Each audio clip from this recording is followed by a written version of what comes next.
What's up, dudes? My name is Nick. Welcome back for another reading wrap-up. We're going to cover the 5 books that I read in the previous month, one of which is my first nonfiction read of the month, and another is the conclusion of a very, very popular fantasy trilogy that I finally got around to finishing after having the book in my TBR for about 6 or 7 months or something like that at this point. I don't specifically know. So that's exciting. Those are the highlights. Let's get into the reading. The first book that I read for the month is The Midnight Circus by Erin Morgenstern. This is a book that I read with a friend as a part of our little book club book group thing between just the two of us. And we read it, we finished it. We haven't talked about it just yet, but hopefully we will be able to do that.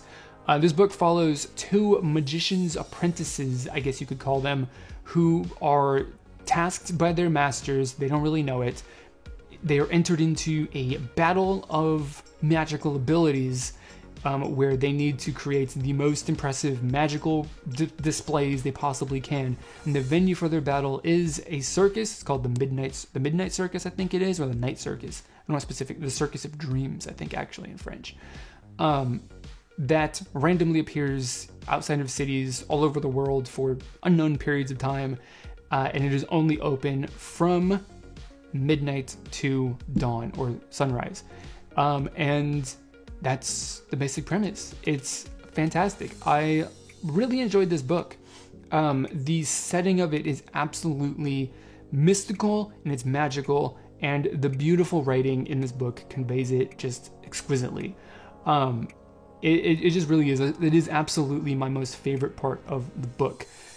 In my opinion, there isn't really too much like story or narrative in this book to really kind of draw from it, because the characters don't necessarily even know each other until like the final third of the book. So, there's no real development about them, or there's no real development of a relationship between the two, and that's okay, but it could be better.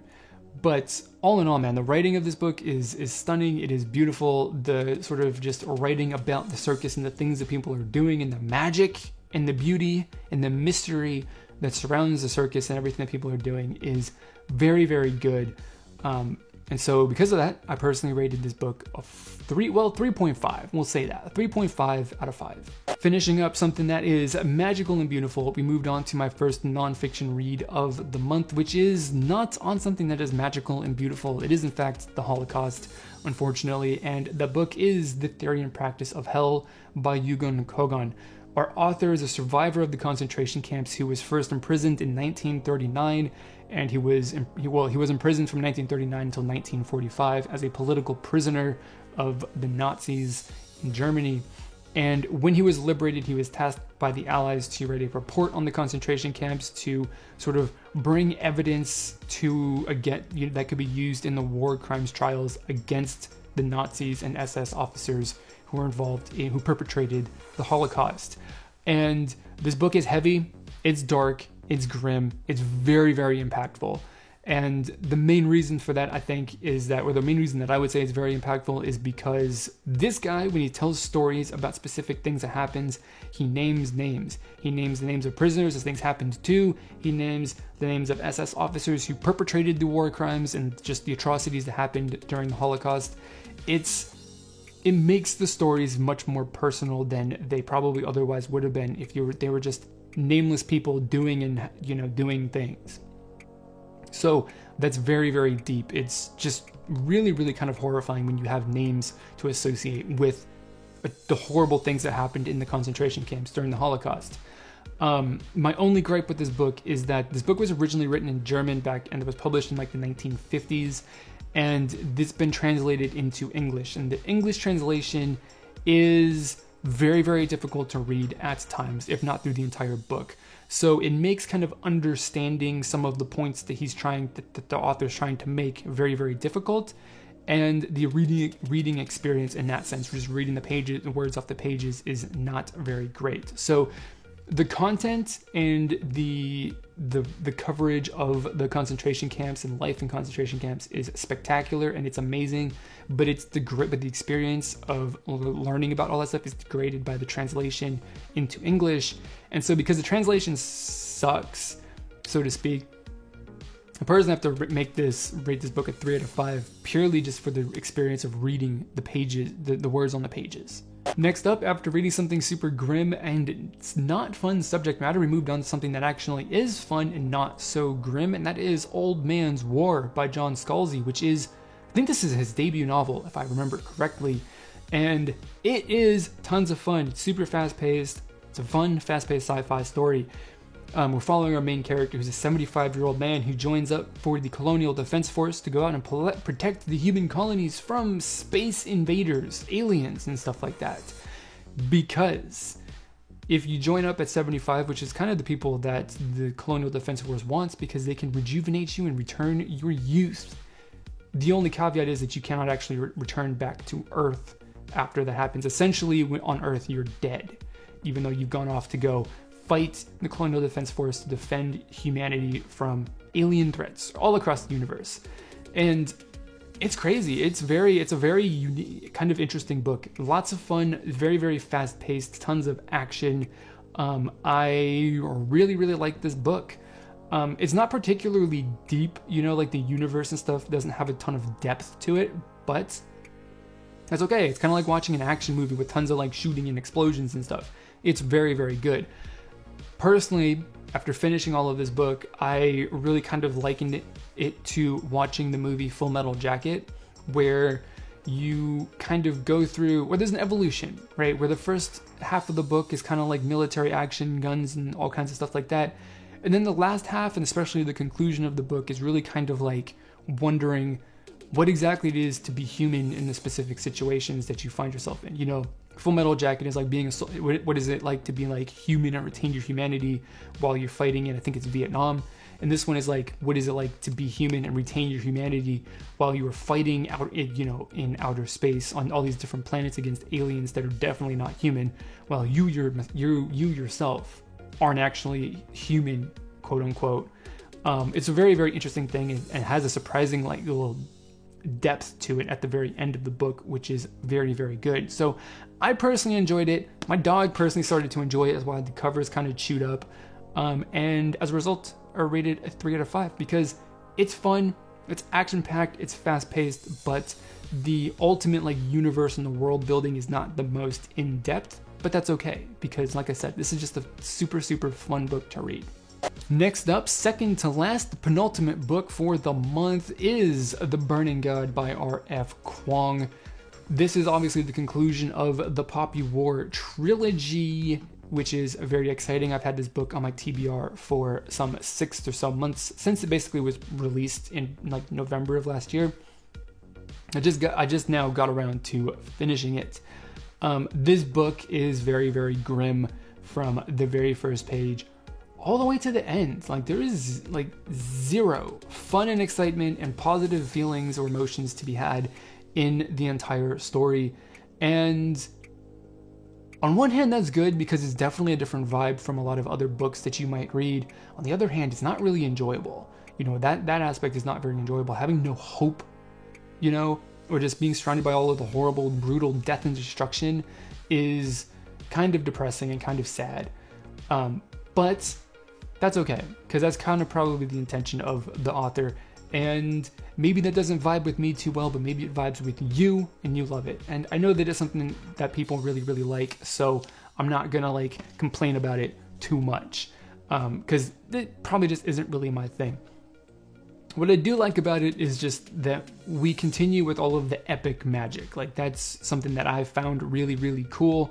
And then this book kind of features 2 like magic set piece like instances or occurrences in the book that are very, very cool, very big, very epic and grand, and I personally really like those. The thing that I didn't like, and ultimately is going to result in a 2 star out of 5 rating for me personally, is because I didn't care how the book ended. I didn't care about what happened to any of the characters. Like, people died and I was supposed to be sad for them, but I wasn't sad because I didn't care who they were. I didn't care about what their circumstances were. I didn't care. From the very beginning of the series, the beginning of the series was when I cared the most about any of the characters that came about in this book. And it just went downhill from there, which is kind of unfortunate, but that is my own personal sort of interpretation and how I connected with the book personally, which obviously was not on a very deep level. So like I said, because I didn't care about the characters, I didn't care about the finish, I rate the book a 2 out of 5. And that doesn't mean that it's not objectively like a good book as far as the writing and the story and the narrative, but for me personally, I just didn't find it very good. All right, we're gonna wrap up the month with another very, very popular fantasy series, which has been turned into a Netflix series that was just recently released, and that is Siege and Storm, the second book in the Shadow of Bone trilogy. I guess technically in the whole universe, the second book in the Grishaverse sort of series. And I love this book. It's very, very good. I would say that I personally like this a lot more than the previous book, Shadow and Bone. And I think the main reason for that is because, well, it's a serious book. There's moments that are very serious about it, you know, that like things are dark and desperate and they don't seem very hopeful, and the struggle is real. Where we have characters that interject some sort of levity and lightness into the story. Mal, who is the love interest and like best friend of Alina, is one of those people.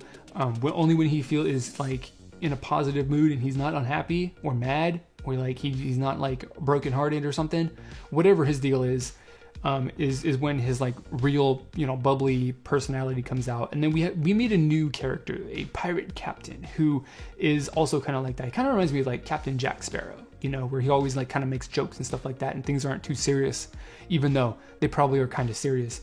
So the two of them in, you know, tandem at different points in time add some fun to very serious situations that kind of breaks up that kind of flow. So it's not just like drudgery or just, you know, doom and gloom from like, you know, for like hundreds of pages or something like that. They add some fun every once in a while, which is good.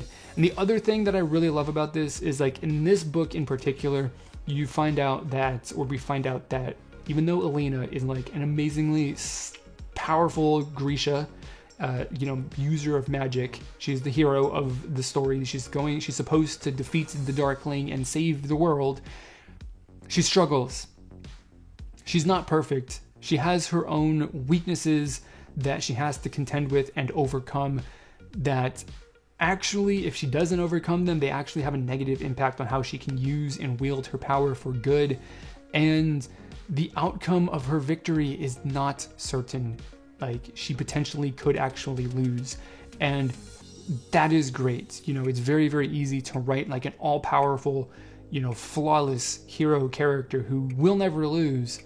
But Alina is not that kind of character. She is definitely very powerful, but she is flawed and does actually, you know, cast some doubt on whether or not she will actually be the hero to save everybody. And that is amazing. And I'm invested in this book, in this series. I wanted to know what happens. I hope Alina wins. I hope everything works out well for her, you know, gets what she wants. And like, because she's not perfect and because I care about her, I personally rate this book a 4 out of 5. Alright, so those are the 5 books that I finished. Last month was the best month that I've had in the entire year. I've been in the perfect mood to read, and I haven't had as many external distractions for whatever reason. I've just basically been able to be more disciplined and focused on reading for fun, which is very good. I'm going to try harder in the future, especially or going forward, to make sure that I talk about my books in these, or talk about the individual books in like 60, 90, 120 seconds or so, a minute or two, just so that I don't make these videos like an hour long. But we'll do more in-depth discussion about specific books that I would like to do that in individual standalone videos. So that's going to be something to look forward to. And then I'm going to finish this up just by asking you guys, what are the books that you have recently read that you have enjoyed the most? Let me know down below. Tell me about them, because I'm always looking for new stuff to read, and whatever you guys think is good, regardless of genre, put it down. I'll see what's up with it, and maybe I'll add it to my list of books to read. So thanks for watching this video, guys. I will be coming at you with another video, hopefully very, very soon. So I will hope to see you then.